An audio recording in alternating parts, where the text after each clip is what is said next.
Today we will be starting to talk about process and technical debt. But the first thing we're going to do is talk about what we've talked about last week. I'm just going to pick up on the breakout that we didn't do because we ran out of time. We're going to do that breakout first, and then we're going to talk about process and technical debt because I would like to keep it fresh. What's an assurance case? Yeah. Is that really like breakout? Like you make one statement, you break it up into subclaims? Yeah, exactly. It's like you're making an argument by breaking a claim into subclaims and providing evidence for each of the subclaims, and then you build up basically a safety case that establishes multiple types and sort of orthogonal pieces of evidence for multiple subclaims so that you can support the top level claim. So what I'd like you to do for the breakout that I'm having you do right now, imagine you want to argue that your recommendation system provides at least 99% availability. So give me some subclaims for number one, and what evidence would you provide besides measurement of reliability over a certain time span? Okay, I will give you that one for free. That answer doesn't count. Give me other evidence. Okay? Go.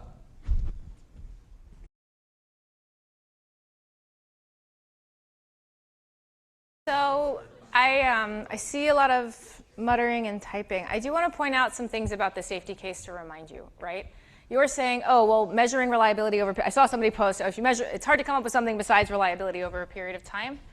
So, and I'm not picking, this is useful, thank you. So if you look at how this is broken down, right, they're breaking it down into different components, right? They're saying it's proficient, the self-driving vehicle is safe during normal operation. Right? The self-driving vehicle is safe in the presence of fault and failures. Right? They've broken it down into different nominal versus off-nominal cases. You can also come up with different kinds of evidence here. Right? You can say they could have something like this one that could break down. So identified potential safety issues posing an unreasonable risk to safety are resolved with appropriate corrective and preventative actions. You could imagine expanding this, and they could start to say which preventative actions you've incorporated. Right? So not just evidence in terms of things I measured, but evidence in terms of engineering decisions provide evidence, right? So I use XYZ type approach to ensure availability. We have monitoring that triggers at blah, right? So evidence doesn't just have to be like a quantitative assessment of reliability or availability. Does that help? Good. Keep going.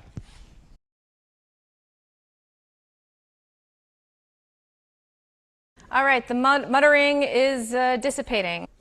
Two Kit Kats remaining. Alas, there are only 2 Kit Kats remaining. I do have more at home. I know I keep saying that. I just, like, in the morning, I'm never thinking Kit Kats. Then I have Skiddles. It's worth bringing in the, like, crappy candy just for, like, how uncomfortable it makes you.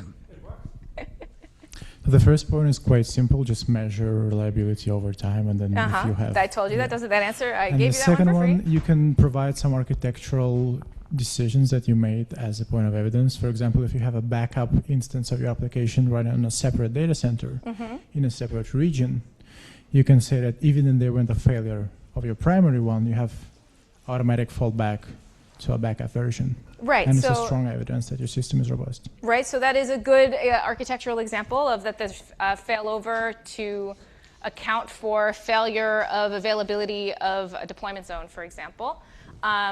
You might also incorporate in that evidence regarding, monitoring that can detect failure, right, and then do the failover automatically. Anyone have anything else? I don't want to spend too much time on this since it's rehashed from last week, but I wanted to make sure we talked about it so that you can think of things. We're often saying, give me evidence, give me something that's not make the model better. This is one of those examples of give me something that's not just like, hey, show that it's reliable, because it's usually reliable, Anyone else have a different answer? So we said that we have studied the rates of the failures in hardware. So we have bought enough hardware to ensure that we have enough backups for in case like a hard drive fails or a CPU fails or right. I like this. You're breaking it down actually into different kinds of failure, right? So your loss of availability due to hard drive failure, and we have accounted for that and have adequate redundancy, right? Loss of availability due to region failure, we have accounted for that with monitoring and redundancy of that kind, right? That's the kind of thinking I want to make sure people are applying. Anything else? And then we can move on to process. I know you're so excited to talk about process. It's the best. I will use the word waterfall. It's going to be very old school. It'll be very brief, though, I promise. I won't torture you. So even if your model or your system is available, there might be a problem with feature extraction. So you want to take that into account, like all the features from a specific user for the recommender system. Are we using all the important data? And if we kind of see like an anomaly in the predictions, that we can probably detect, even though it's like online, the feature extraction is not working as it's supposed to, probably. So I can put words in your mouth maybe or rephrase a little bit. So we can make a sort of a quality assurance argument that different elements of the software system have been tested for something, quality, correctness, bugginess. Maybe we have fuzz tested it to check against denial of service or something like that. Is that sort of along those lines? Yeah, so we're talking about the quality of the software in this case. So it's another way that we could think about it in terms of breaking down possible causes of failure, for example, and ways we could have mitigated them. Okay, thank you for indulging me. I know, it's keeping it fresh and exciting by doing something totally in a different order. But today we'll be talking about something else, process. This paper, so it's from 2015, and you're like, 2015? It is amazing how well it holds up. Like, we're not just assigning it because we're old and we don't change our readings. Like, this paper is still like the correct thing to read on this.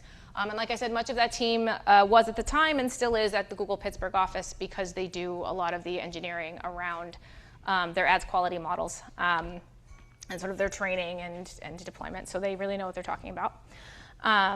We'll be talking about this today and maybe to some extent on Wednesday, depending on how far we get. Learning goals as usual. So, software process. The set of all activities and associated results that produce a software product, a structured, systematic way of carrying out those activities. Anyone have any examples of process, models, how you do things? What's process?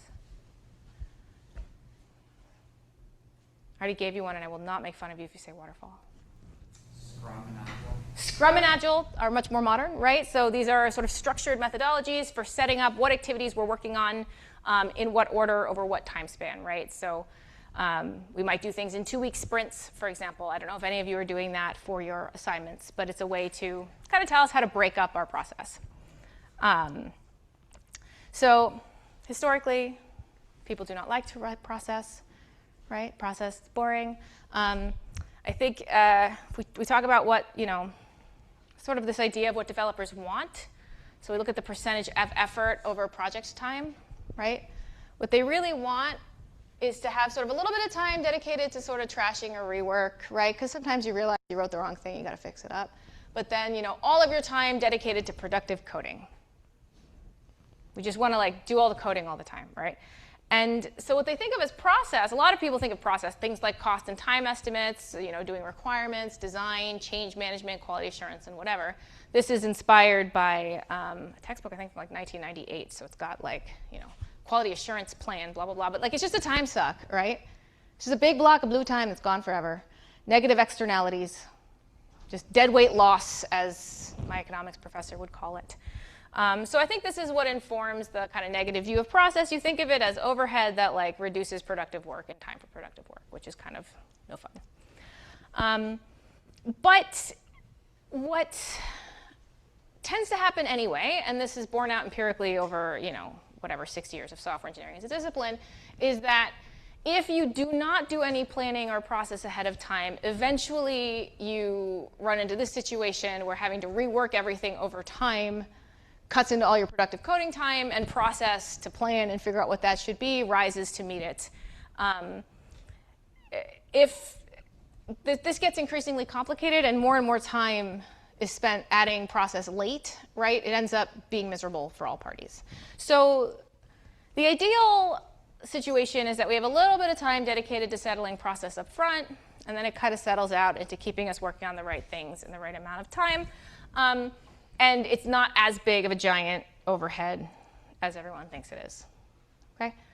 We've been saying this whole semester, take a little time, think about what you're building, This is the ideal setting, civilized amount of process in your project management.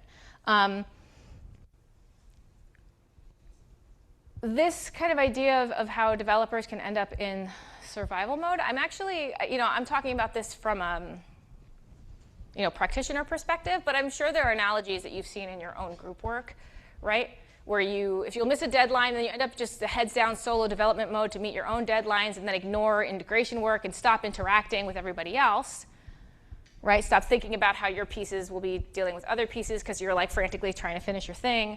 And this ends up just making everything worse, right? Like added costs, additional delays, and so on. So there's lots of kinds of problems that you can see that are caused by poor process management. Late detection of requirements and design issues are a big one. Bug reports that are sort of collected informally but forgotten. Interfaces that are out of sync because integration was left too late.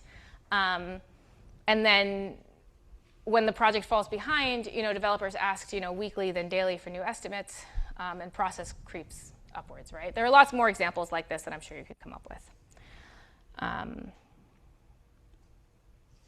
I have one slide on time estimation. So famously, software engineers are very bad at estimating how long something's going to take. The point of time estimation or the utility of time estimation is less in giving a really good concrete number and more in that planning is helpful, right? So it's just good to think about it. My rule of thumb, and I've been told by more than one student independently over 13 years that it's the most useful thing I ever taught them, is the rule of pi, which is take whatever your default estimate is and multiply it by 3.14, and that's probably more likely to be accurate. I do that with my grad students too. Okay. But we're not just talking about old school process stuff. We will get back to old school process stuff. I want to contrast, I've been talking about sort of classic software engineering process stuff, and by software engineering, it's really management things, right? It's barely software specific. But I want to contrast it with sort of workflows from data science because ML in production, right, machine learning going into software is really about this uniting of two worlds of data scientists and software engineers. And on process, there's actually a fairly wide historical cultural gap between the two groups. So at a very high level, data science has always been quite iterative and exploratory. So, you start with some data, you start with a model, an initial model, a foundation model, you have some ideas. It's very much of a science mindset where you're trying to figure out whether something's possible. And you do trial and error, you refine things iteratively, you do some hypothesis testing, go back to data collection if needed, right? You revise your goals. It's much more exploratory than it is kind of structured top-down. Hey, this is our project, here are the milestones, here are our OKRs, here's the amount of time it's going to take, because it's exploratory and iterative. And so if you look at kind of the classic process models for this, you end up seeing things like this, right? Where we start with preparation, we acquire some data and we clean it. There's this loop of analysis where we're debugging, editing, analysis scripts, executing. We're going to be then reflecting, making comparisons, looking at the outputs, exploring alternatives. And then dissemination historically looked a lot like, archiving experiments, sharing experiments, writing reports, right? Deployment in this sense isn't deployment the way we've talked about it, like deployment of your movie recommendation system, right? But deployment or dissemination of results. And that perspective, I think, has informed a lot of the sort of process model that people from the historical data science community have applied to the process of data science. So this feeds into, I think, why one reason that notebooks expanded and exploded so quickly is that they very much support this method of both development and deployment and iteration on data, right, and sharing it. Right? There's visual feedback, there's incremental computation where you can re-execute individual cells. It's easy to share, you just copy and paste it, right? It's not really, there's some Python in there, but that's not really the point, right? Like Jupyter notebooks are super fun for playing with some new idea. And they fit very much into this historical mindset, right? Which is why I'm talking about them. Like it lets you think about sort of the culture of data science as a discipline. and the kinds of process models that arose around it. And the kind of best known one, or sort of these sort of de facto standard for data science projects, was called CRISP-DM, short for Cross-Industry Standard Process for Data Mining, developed between the years 1996 and 2000, because data science is a lot older than the current machine learning summer, I guess, that we're in. Pretty consistently, it was the most widely used sort of methodology that people used in data science projects in industry and in practice. And it breaks things up into these phases, right, of we start from business understanding, then you want to do data understanding, data preparation and modeling. These are sort of loopy. Then you evaluate, and then you loop, right? And the idea is everything's around the data. The data is at the center, and there's this iterative process around it. And we conclude with the deployment. So it was designed, and the discussions in the late 90s were talking about basically analytical projects, right? And the idea was that deployment here was like a report or a prediction. It wasn't the kind of system that we'd be deploying, like the kind that we talk about in this class, right? So that's kind of the process model that informed data science for however many decades. Now, there are different ways you can go through that diagram, right? You can start with goal exploration, going to data value exploration, data preparation, modeling, right? And then there's the loops, right? But the point is that it's a loop. It's around the data. Typically, we're going to start with a problem, but we can start with the data. We can, and there are different ways we can travel through it. So I'm talking about that to sort of contrast the traditional software process ideas with the processes that we sort of culturally grew in machine learning and data science, and how we can reconcile the two.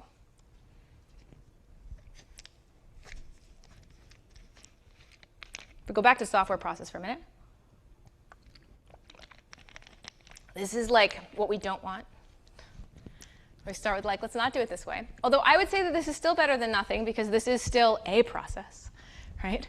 I want to contrast with ad hoc processes. The story of software process extends over many decades. And the first kind of well-known one, the one we like to make fun of, is the waterfall model. But I think it gets kind of a bad rap. So the idea of waterfall model is that we have multiple phases, and they feed into each other, right? We need to start by writing the requirements. That informs the architecture and design. That informs implementation, right, in these stages. And what's the problem? Why do we make fun of waterfall?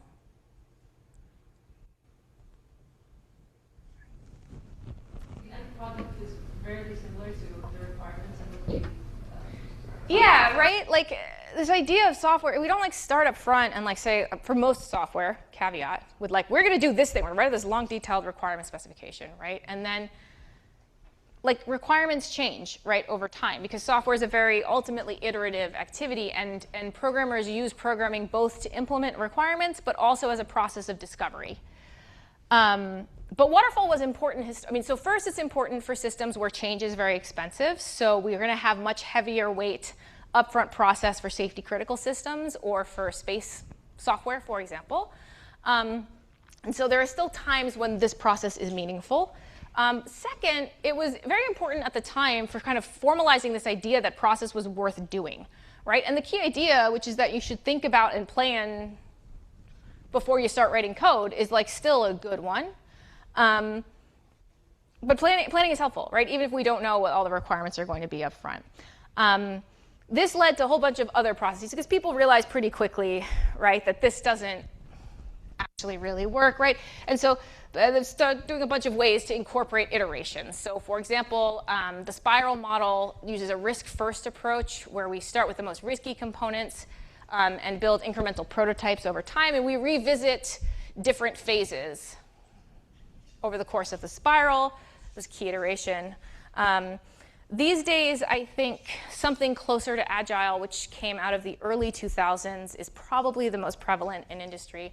This idea of we have basically a bunch of things we want to do for the product. We're going to have a sprint. 2 weeks is pretty classic, but you can have them at different increments. And at all times, we're trying to produce a working increment of the software. There have been some iterations on this idea since the late or the early 2000s when it was developed, but the key idea is that we're going to be iterating incrementally in small increments, and replan on a quasi-regular basis. And at all times, we should have a version of the software that works. This was the model that first proposed continuous integration and continuous deployment. They were talking about it in the late 90s. It didn't really take off until the early 2010s-ish. Not because it was a bad idea, but because we didn't really have the technology to support it. So it wasn't until cloud deployment became commodity, basically, that you could do things like set up a CI server on GitHub, that real CI/CD became very prevalent. So when I was a practicing engineer in 2006, 2007-ish, right, like we didn't have tests run on every increment. And I'm not that old.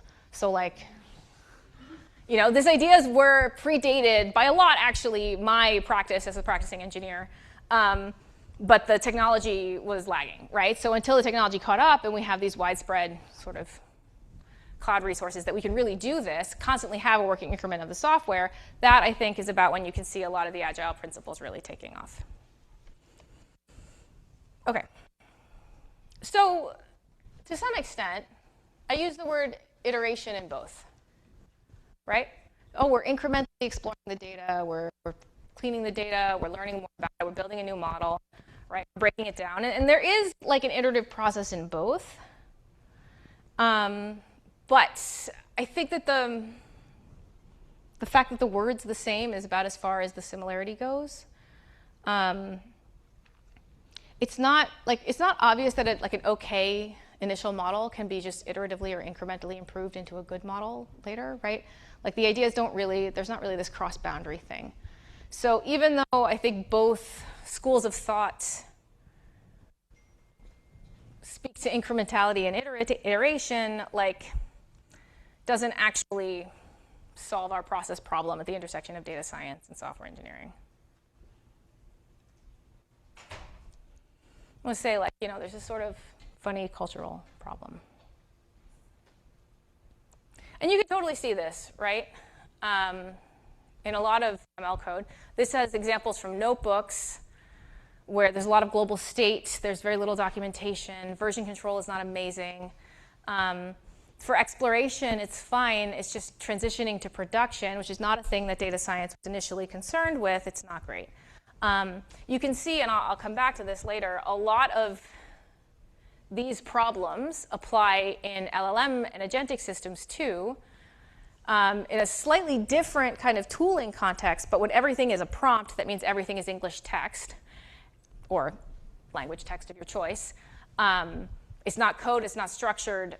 There's little documentation, there's heavy copy paste, it's hard to test, right? A lot of the same kind of exploratory principles that make notebooks fun for exploring but hard to deploy apply to the things we see on refinement of foundation models today too. So this is not just a notebook issue. So if we can talk about integrated process, I'm trying to building up as though I have like an answer here where I'm like, hey, just do these 5 things, and like, spoiler alert, I'm not going to do that. I'm sorry.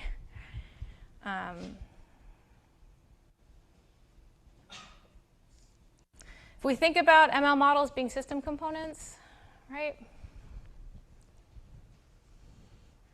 Basically, you know, the key idea is you want to kind of think about the process stages of each part of the system holistically. Right? So we can still have requirements, high-level design, deployment, and iteration, and then the iteration that we do on the modeling can happen as part of that process. System-level process basically needs to do both. Right?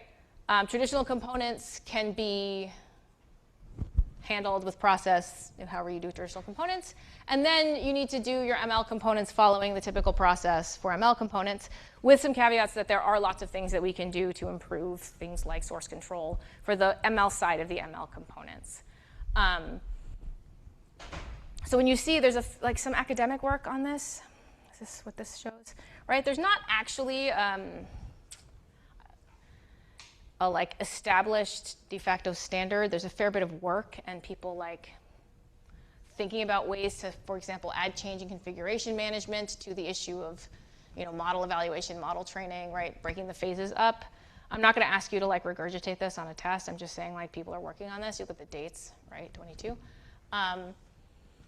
really fundamentally, what we're trying to do is integrate software engineering and data science processes so that they're not too onerous, but they capture the best of both worlds. So establish system-level requirements, the ways we've been talking about in class, inform data science modeling with the system requirements, try the risky parts first, incrementally develop prototypes and incorporate user feedback. That's something from Agile that has very much begun to dominate industry and practice.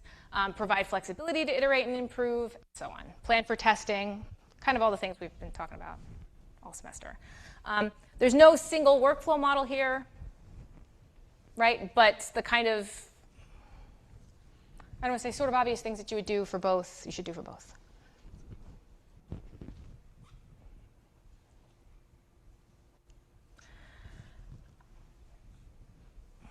So if I can just have my big takeaway, right? Not every project follows the same development process. So you have to look at to what extent the ML component is dominating, right? That can inform how you're managing your interdisciplinary teams.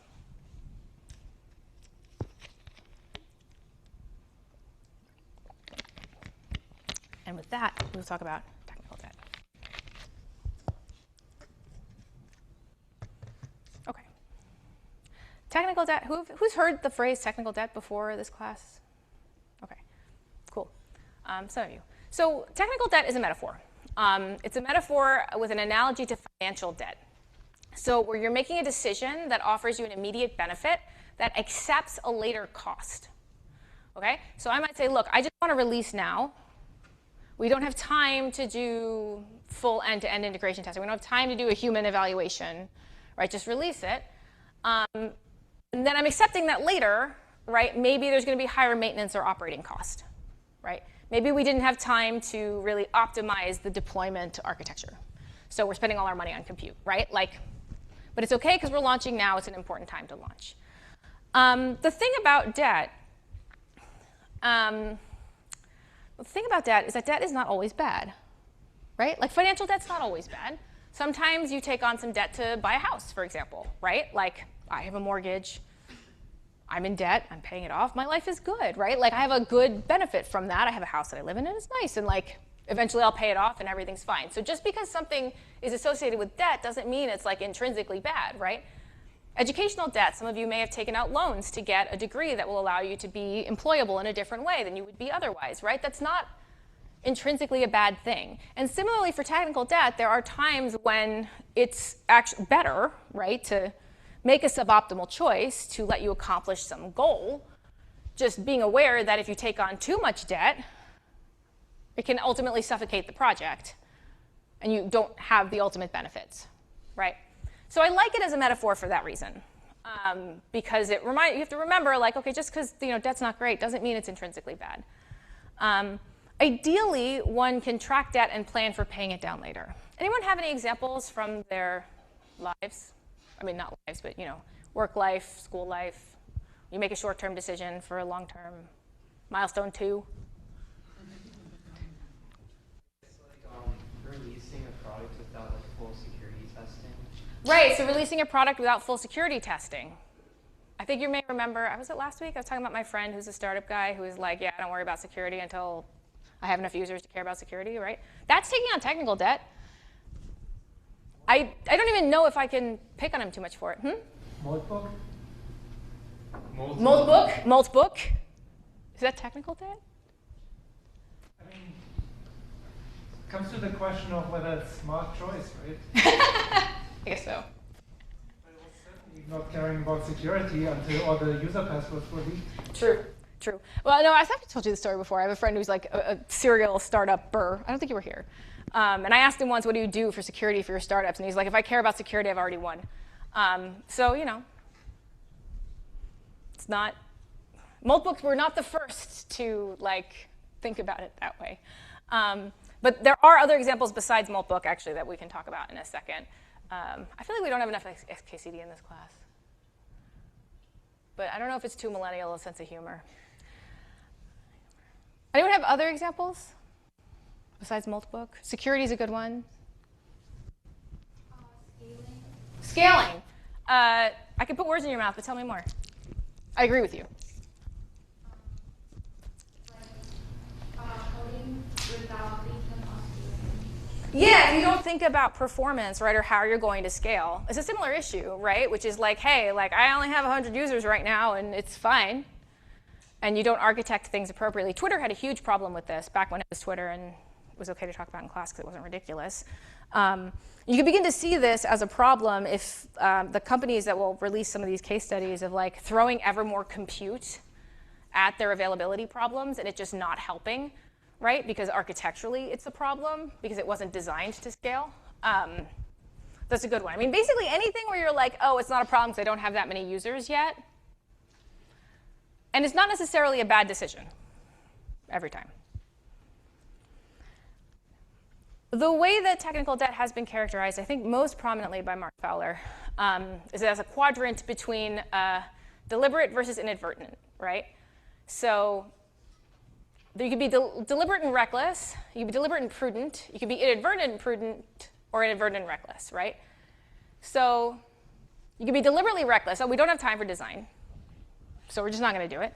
We don't have time for security, we're just not going to do it.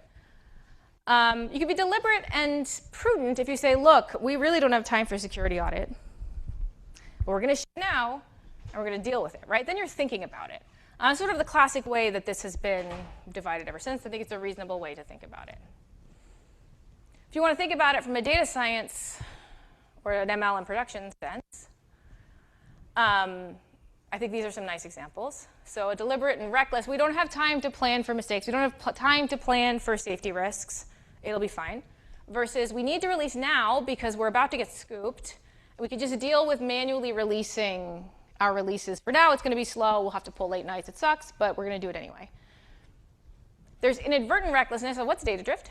But then there's being thoughtful about it. Well, oh, we didn't actually know about this, but in retrospect, it's actually pretty good. We didn't waste a lot of effort on it early on, but now implied we should probably deal with it.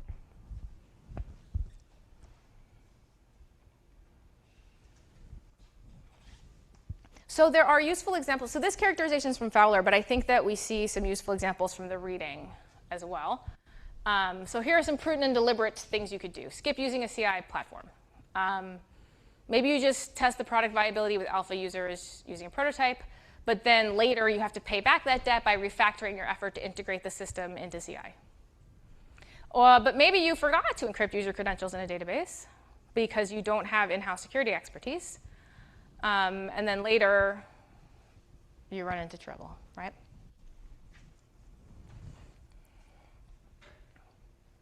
So there's a fair bit in that Scully paper that I think, like I said, I know it was 2015, but it still resonates. They called this problem boundary erosion, which is that their argument is that a lot of things in machine learning,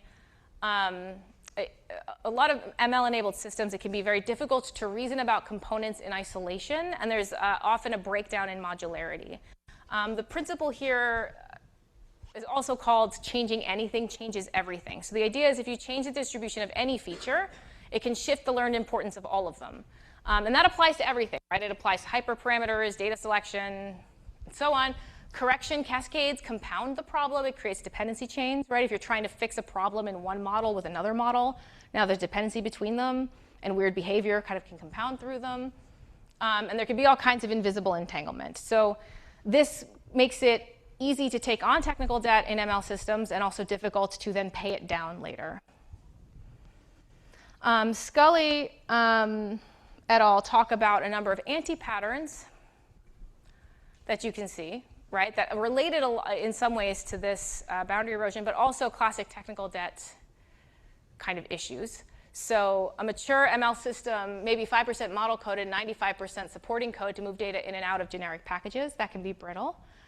And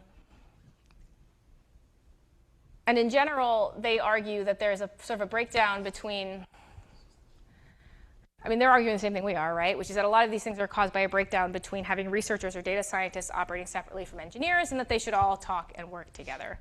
I think a nice example and one that they mention of technical debt is debt experimental code paths. So Knight Capital Group was one of the largest trading firms on Wall Street as of 2012. Well, spoiler alert, operative word being was, handling about 17% of the stock exchange trading volume. They deployed some new code on August 1st, 2012, and it reused a feature flag. Christian, how good of an idea is it to reuse an old feature flag that no one's been using? I mean, in theory, you're cleaning up feature flags all the time, right? They're just temporary. Right, and this one had been deprecated, and nobody had been using it, and they removed it from the code base. Unfortunately, during the deployment, somebody failed to copy the new code onto one of the 8 servers, but they turned on the flag. So that server still had that old code on it, right? The old code path controlled by the feature flag that had never been removed. And when the repurposed flag turned on, the old code started executing trades with no safeguard to stock, and it bought and sold stocks at such volume for 45 minutes before anyone could shut it down, and they lost $440 million in under an hour. They didn't even need AI for that. That is good old-fashioned human error, right? That's why I like it. It's a good example. So LLMs have not made the situation better.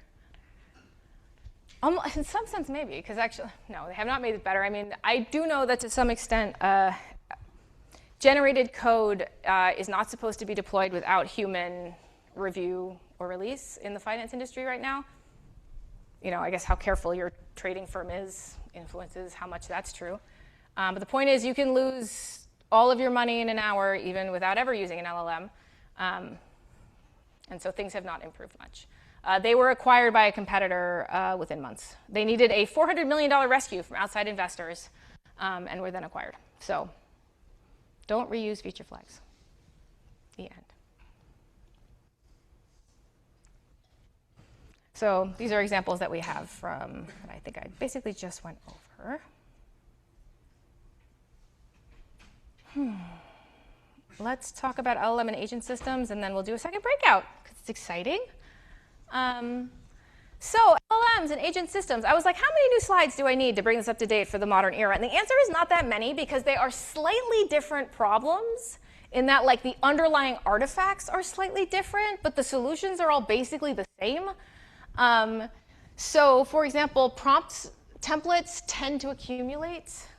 They tend to be unversioned if you're not careful. Testing them is very hard. Keeping track of which ones are being used, right, and the impact that certain changes have on performance can be very difficult. Guardrails can accumulate, and they can compose in a brittle way. This is related to the kind of pipeline entanglement that Scully et al. Were talking about. Tools are a nightmare. Tools are a nightmare, right? Because tools can interact and cascade throughout the reasoning of an agent, and they can interact in ways that are weird. And then you have the whole problem with provider lock-in and opaque APIs, right? Like, foundation models will just, like, get deprecated. If this happened to you, like, over the course of doing this project, right? Like, I'm sure some of you have run into, like, Gemini stopped existing today. Like, what? I had this problem. I was writing a system, and then all of a sudden, like, I don't know, OpenAI just was like, this model doesn't exist anymore. And I'm like, what? Right? I mean, it's insane. It's insane. And switching foundation models can be a total rework, right? So you're taking on, I don't want to say debt. If you're like, well, I'll use OpenAI because I have this code that's written for it already, right? But actually switching later sucks. So let's talk about case study. I think maybe we've seen this one, right? Imagine that you're Zillow, I guess. You have a real estate website. And the idea is that given a large database, we're going to predict the sale price of a house. OK? I'll get to solutions in a minute. I'm like, oh, it's slightly different problems, but like same solutions. You're like, we haven't talked about solutions. I kind of have, but I'll talk about them again in a minute. But let's talk about problems more, because that's more fun. Let's give 2 examples each, right? So 4 total, of plausible examples of technical debt in the housing price prediction system. Please don't say security, because we've already covered it. So give me something new.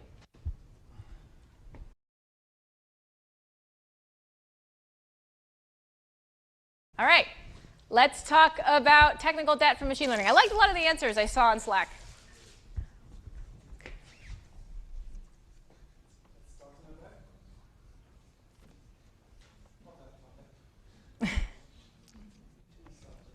Christian was just complaining he was in Florida and you can't walk anywhere in Florida, so let's make him go, get his steps in.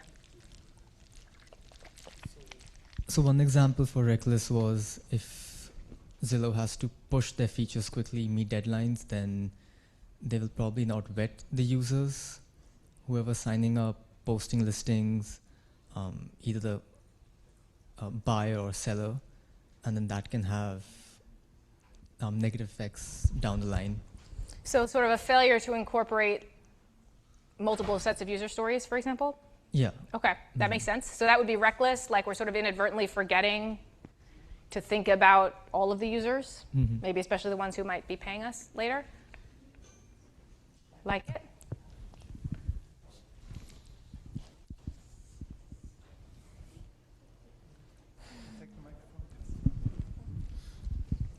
So for deliberate imprudence, we said that we might choose to use a simple baseline instead of a more robust one, accepting that we would need to improve it later. Yeah, I saw this from more than one group and I liked it, right? Maybe as a prudent type of technical debt, we might deliberately make a very simple model, right? Not go nuts with all the bells and whistles for machine learning and just to get a product out. Maybe there are other features on this website that we think users will like, and then plan to replace it later. Can I get one more of each, maybe?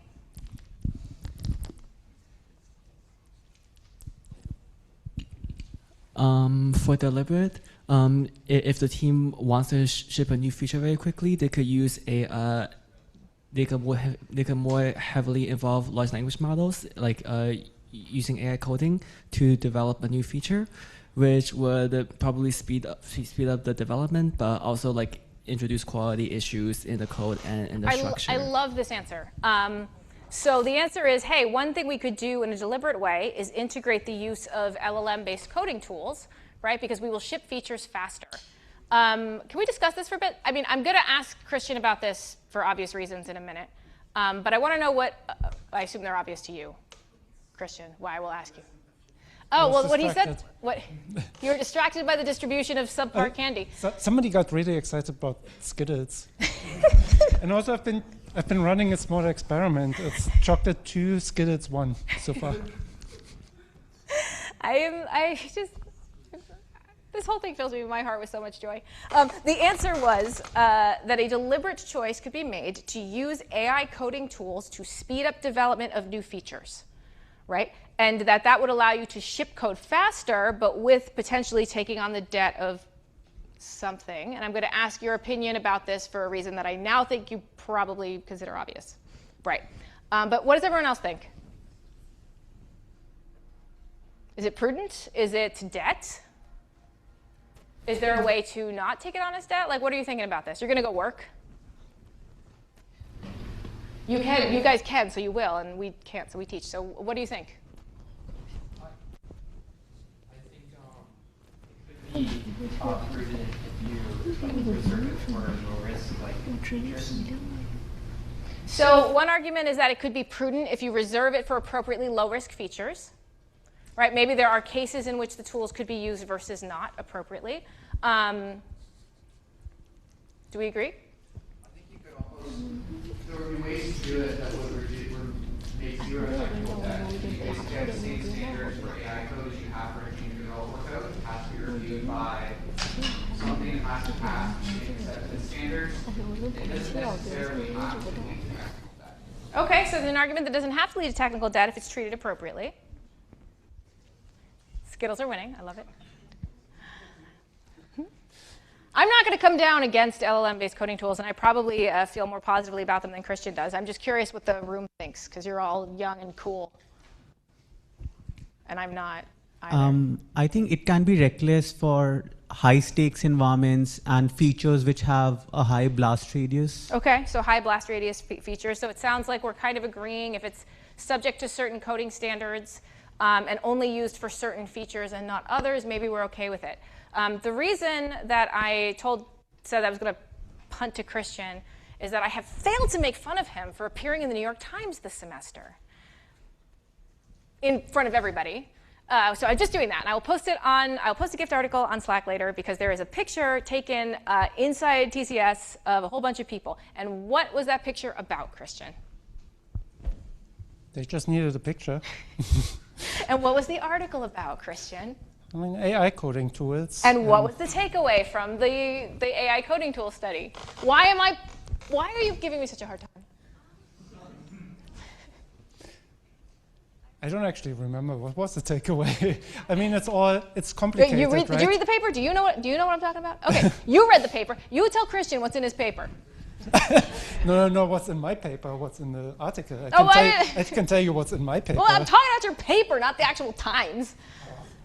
No, I read an article kind of referencing this paper. So it helps to speed up the coding process early on if you use AI, but it actually makes it slower later on when the code base becomes too big and you need to fix one particular thing, because right now AI doesn't do very well in that.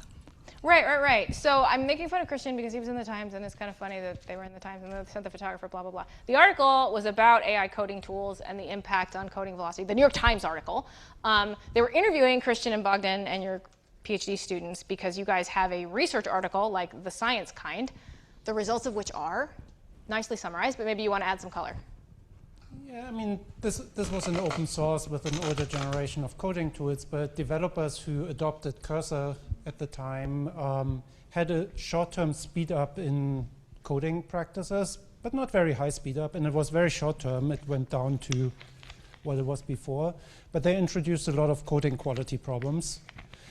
We measured only surface problems at the time, like things that static analysis tools can find, and there were a lot of those that got introduced, and code duplications. I think there's a lot of discussion, and they were interested in this, and I think we are interested in this, is what's the long-term impact, and is this changing with modern coding tools too? Like the latest generation, right? Everybody talks about how Opus 3.5 changed everything in December.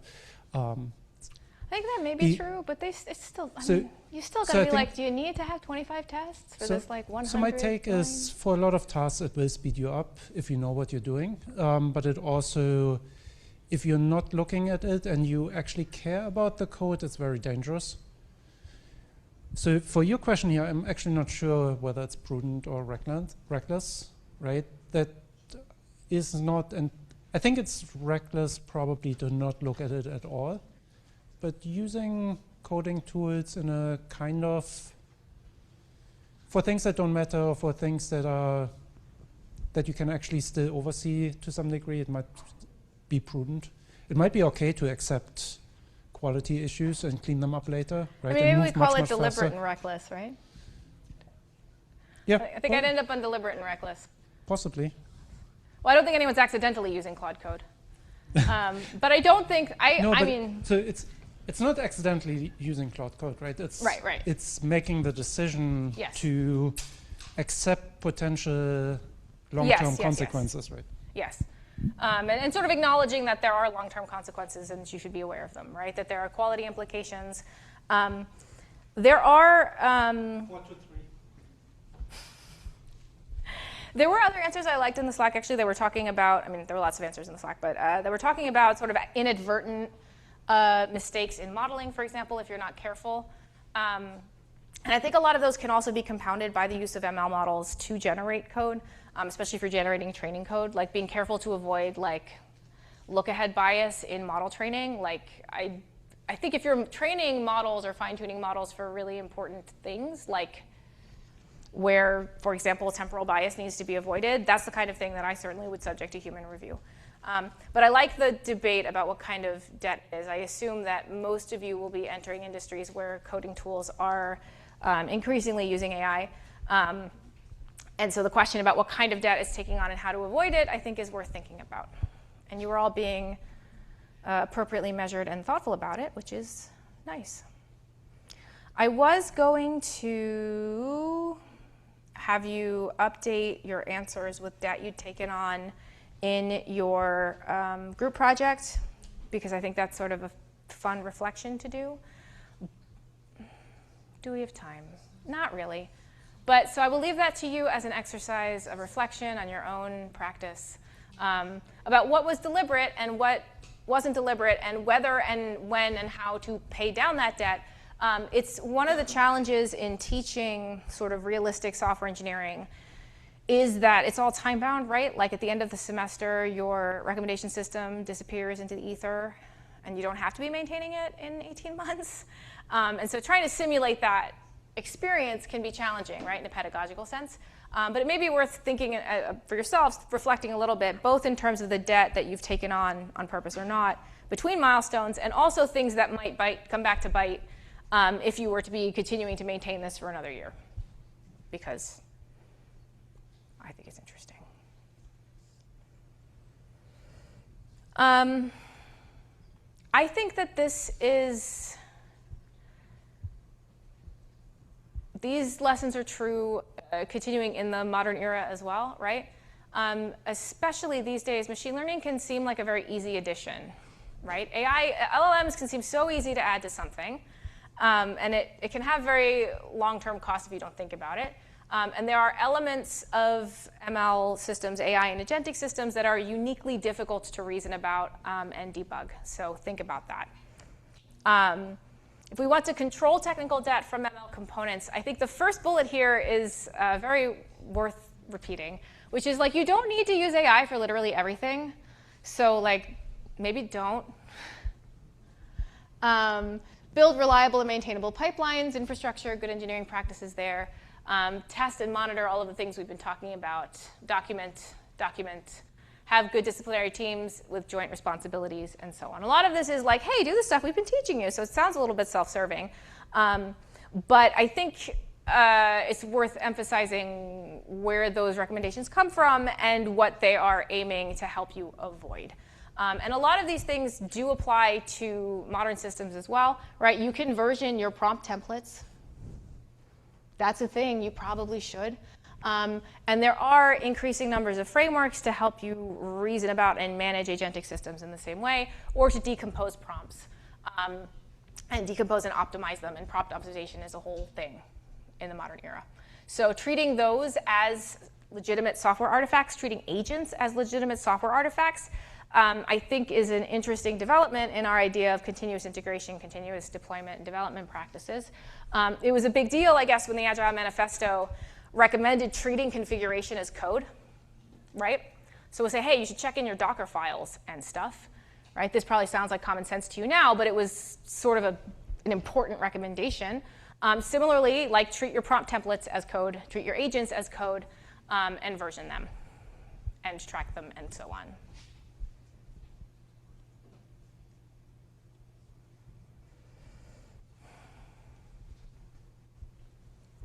You can think about the management maturity model, sort of the management model that you are using in a group or in a team for creating and managing technical debt. There are different choices here. This is taken from, I think Colin was also at Google at the time.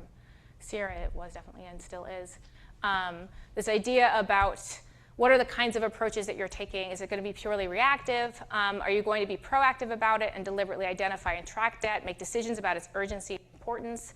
Do you want to take a strategic approach where there are specific people who are in charge of identifying that strategy?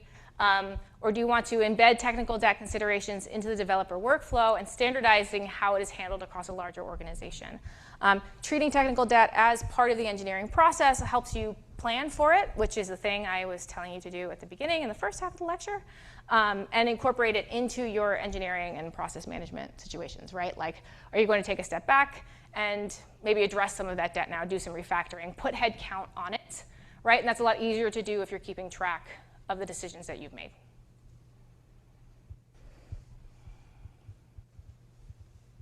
Okay. So I talked about a lot of sort of different things today, but they're all kind of related, which is that data scientists and software engineers have historically come from a different set of processes and different cultures about how to manage projects. Projects that incorporate machine learning need to consider the process needs of both types of people or types of engineers. More effective teams are interdisciplinary and have experts from both sides. In both, iteration and upfront planning are important. Process models help codify good practices. Technical debt is not intrinsically bad, right? Just like financial debt is not intrinsically bad, but too much of it can suffocate a project and cause you to lose $400 million in 45 minutes. There is a lot of technical debt that is easy to take on recklessly in machine learning projects, and that was true in 2015 when they were first publishing about it. And it's true now, probably even more so, I think, with AI and LLMs. So be careful with it, please. I feel like that's such beautiful timing, and that I should stop just because I'm being played off. I'm a couple minutes early, but I think we'll call it a day. I'll see you Wednesday, and we'll talk about provenance.